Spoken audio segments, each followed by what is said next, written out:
Hi, welcome to the IQI Intuition video series. Today we're going to talk a little bit about the alert and warnings system that we have in place and how you can now receive notification via email or cell phone text message. So anybody familiar with our system knows we have alerts and warnings on our dashboard, and these can target either the facility or the patients themselves.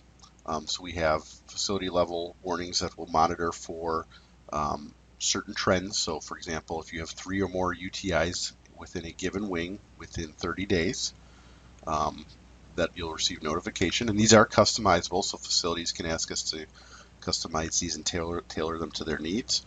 We also have patient level alerts and warnings that will monitor specific patients to see if they have trends as well. So if a specific patient has 3 or more UTIs within 90 days, we'll send notification on that. Those also are customizable. So the new feature that we've added is you can now receive notification of these alerts and warnings via email or cell phone text message. In the past, you'd have to log in, look at the dashboard, and you see them appear there. Now you'll actually get notification on either in your inbox or on your phone. Another thing to mention is these notifications do not contain any patient identifiable information, so they are HIPAA compliant. They will just simply tell you which wing, or they'll just tell you the simple fact that a patient had multiple UTIs in this case, and you'll receive somewhat of vague information, and then from that point you can log in and actually look at the specifics. Just to kind of run through, we won't get too in depth on the alerts themselves. We can do that. We can cover that in another video. But what I do want to show you today is how you can set these up so that you can receive them based on your preference. So the first thing is you need to have the ability to manage users within IQI. So if that's not something you have access to currently, you need to contact us, or if there's somebody within your facility who is in charge of kind of managing those things, you can contact them.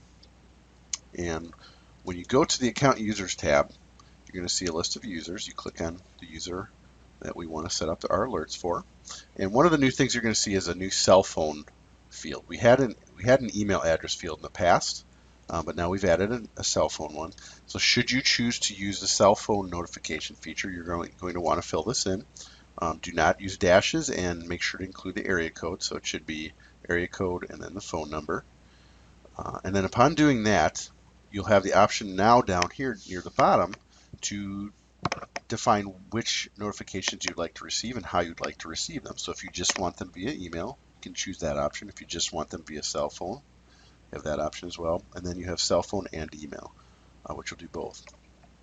Then below, you're going to see a list of all of the warnings and alerts that we will generate for your facility, and you can opt in to either all of them, some of them, or none of them.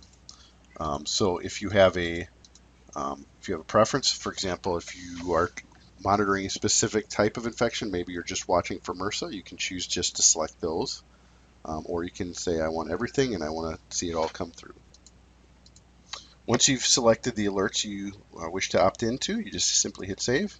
And from this point on, future alerts and warnings will come to your email or your cell phone.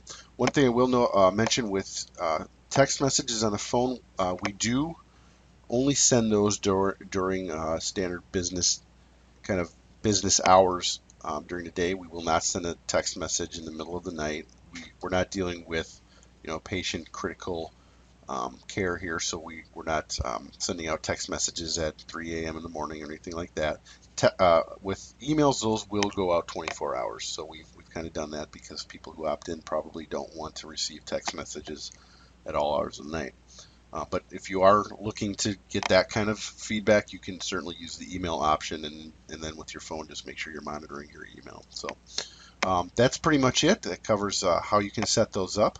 As I mentioned, this is a new feature that is available now as of the recording of this video. If you do have questions, you can always contact us at support@iqisystems.com. Thanks for your time.